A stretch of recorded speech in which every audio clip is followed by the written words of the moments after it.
الحمد للہ وحدہ والصلاة والسلام علی من لا نبی بعدہ اما بعد فاعوذ باللہ من الشیطان الرجیم بسم اللہ الرحمن الرحیم امن ھذا الذی هو جند لکم ینصرکم من دون الرحمن ان الکافرون الا فی غرور۔ ایسا بھلا کون ہو سکتا ہے جو تمہارا لشکر بن جائے، جو رحمان کو چھوڑ کر تمہاری مدد کرے گا؟ کافر لوگ نہیں مگر دھوکے میں پڑے ہوئے ہیں۔ آج ہماری سورہ الملک کی آیت مبارکہ نمبر 20 کی تلاوت و ترجمہ کا شرف نصیب ہوا۔ سامعین، آج کی آیت مبارکہ میں اللہ تعالیٰ نے کافروں کے دو غلط خیالات کو باطل کرنے کا ذکر کیا۔ جب اللہ کے نبی حضرت سیدنا محمد رسول اللہ صلی اللہ علیہ وآلہ وسلم نے ان کے سامنے حق کی آواز کو اور اللہ کی وحدانیت کو ان کے سامنے رکھا تو ظاہر ہے اس وقت کافر لوگ مال و زر، دولت اور افرادی قوت کی بنیاد پر مسلمانوں سے زیادہ مضبوط تھے۔ نمبر 1، ظاہر ہے جب اسلام کا اعلان ہوا، جب اللہ کی توحید و رسالت، آقا کی رسالت کا اعلان ہوا، آقا کریم علیہ الصلوۃ والسلام نے اس معاشرے میں اور اس علاقے میں ان لوگوں میں اللہ کی وحدانیت کی آواز اٹھائی جہاں پر بت پرستی ان کا نسل در نسل شیبہ تھا۔ وہاں یہ کہنا کہ جہاں پر کعبے کے اندر بھی 360 بت پڑے ہوں، کعبہ جو اللہ کا گھر ہے، اس اللہ کے گھر کے اندر 360 بت پڑے ہوں، وہاں آ کر کوئی یہ کہے کہ یہ سارے بت جھوٹے اور باطل ہیں، اللہ ایک ہے جو وحدہ لا شریک ہے، تو آپ اندازہ کریں وہاں کتنی مخالفت ہوئی ہوگی میرے آقا کی۔ ذرا تصور کریں ایک لمحہ کے لیے، اور کتنے تھوڑے لوگ ہوں گے جو اس آواز پر آپ کے ساتھ ملے ہوں گے، بہت چند افراد۔ تو نمبر 1، کافروں کے پاس مال بھی زیادہ تھا اور افرادی قوت بھی زیادہ تھی، اور دوسری چیز انہیں اپنے بتوں پر بہت زیادہ اعتماد تھا۔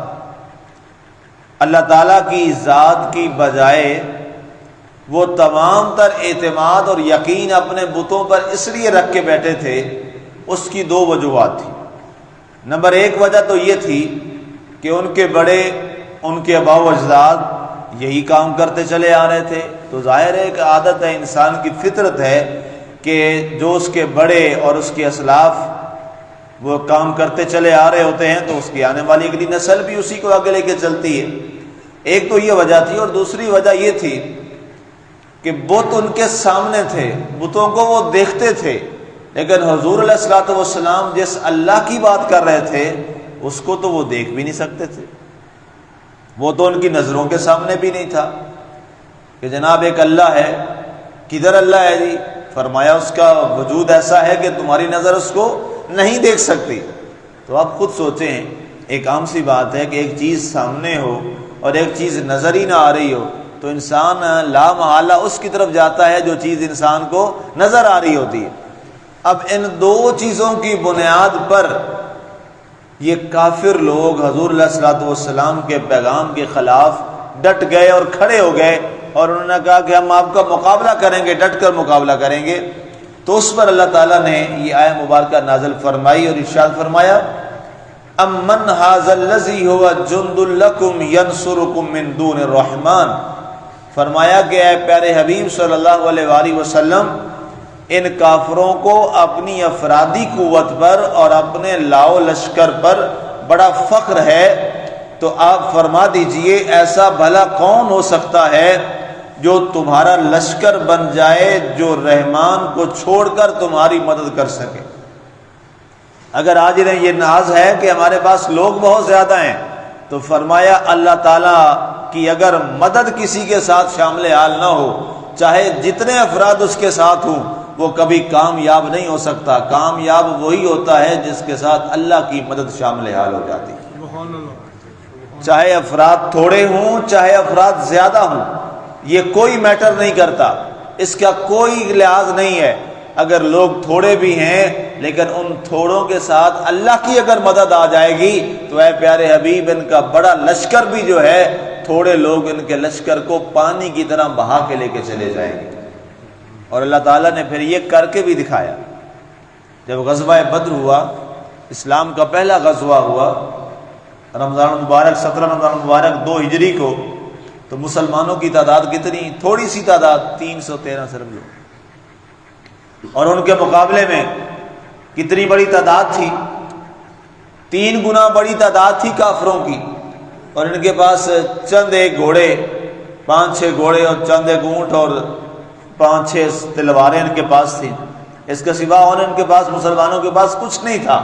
لیکن اللہ تعالیٰ قرآن میں فرماتا ہے وَلَقَدْ نَصَرَكُمُ اللَّهُ بِبَدْرٍ وَأَنْتُمْ أَذِلَّةٌ۔ اے پیارے حبیب صلی اللہ علیہ وآلہ وسلم، قسم ہے تحقیق بدر والے دن ہم نے تمہاری مدد کی، تم شکست کھا رہے تھے، کافر تم پر غالب آ رہے تھے، اللہ نے آسمان سے فرشتوں کے جھنڈ اور قطار اندر قطار ملائکہ کو بھیجا جو ان کی گردنوں کو مار رہے تھے۔ اللہ تعالیٰ نے تھوڑے لشکر سے بڑے لشکر کو زیر فرما دیا۔ تو یہاں بھی یہی بات ارشاد فرمائی گئی، امن ھذا الذی ھو جند لکم ینصرکم من دون الرحمن۔ چاہے جتنا بھی بڑا لشکر ہو، چاہے جتنے بھی زیادہ لوگ ہوں، وہ کبھی کامیاب نہیں ہو سکتے جب تک اللہ کی مدد ساتھ نہ ہو۔ اے پیارے حبیب، آپ پریشان نہ ہوں، ان کے ساتھ کسی کی مدد نہیں ہے، آپ کے ساتھ تو اللہ کی مدد شامل ہے۔ اس کے بعد دوسری بات جو میں نے عرض کی، اس کا جواب بھی اللہ نے دیا، ان الکافرون الا فی غرور۔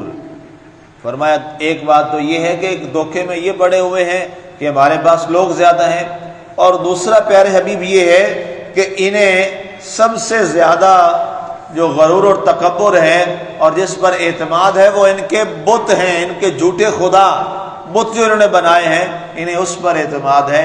اے پیارے حبیب صلی اللہ علیہ وسلم، آپ اس بات پر یقین رکھیں، اور ظاہر سرکار کو تو یقین تھا، اللہ تعالیٰ سرکار کو مخاطب کر کے آقا کے صحابہ کو بتانا چاہ رہا ہے، آقا کے ماننے والوں کو بتانا چاہ رہا ہے، قیامت تک آنے والے مسلمانوں کو اللہ بتانا چاہ رہا ہے کہ اے مسلمانوں، اے ایمان والو، یاد رکھنا، پریشان مت ہونا، اگرچہ ان کے پاس یہ جھوٹے خدا ہیں اور ان کے بت ہیں اور انہیں سارا یقین اپنے خداؤں پر ہے، بتوں پر ہے، یہ اپنے بتوں پر، جھوٹے خداؤں پر یقین رکھتے ہیں، تم اپنے سچے خدا پر یقین رکھو، اور سچے خدا پر یقین تمہیں زندگی میں ہمیشہ کامیابی عطا فرمائے گی۔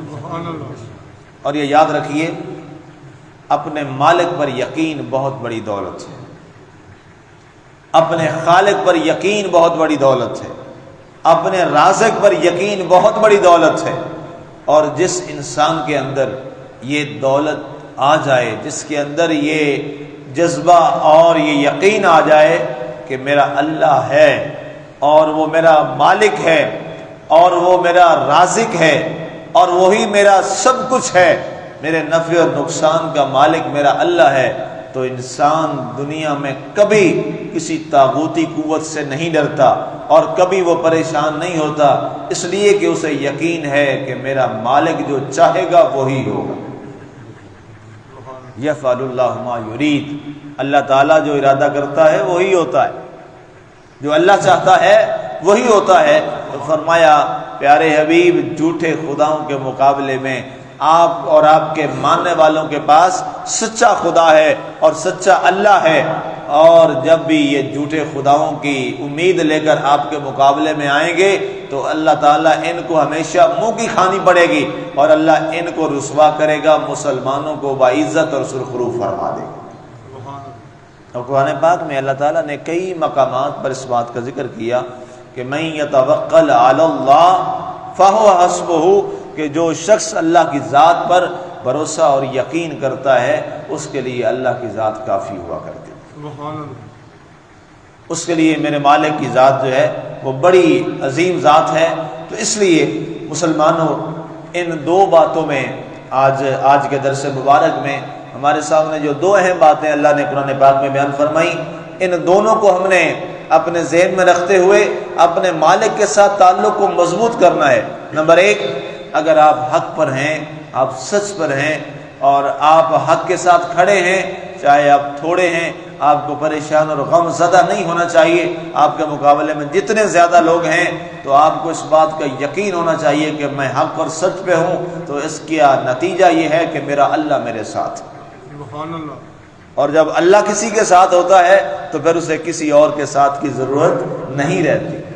اور دوسری چیز کہ ہمارا معبود برحق جو ہے، جس کو ہم اپنا معبود مانتے ہیں، وہ ہمارا سچا خدا ہے، وہ ہمارا سچا اللہ ہے جو وحدہ لا شریک ہے۔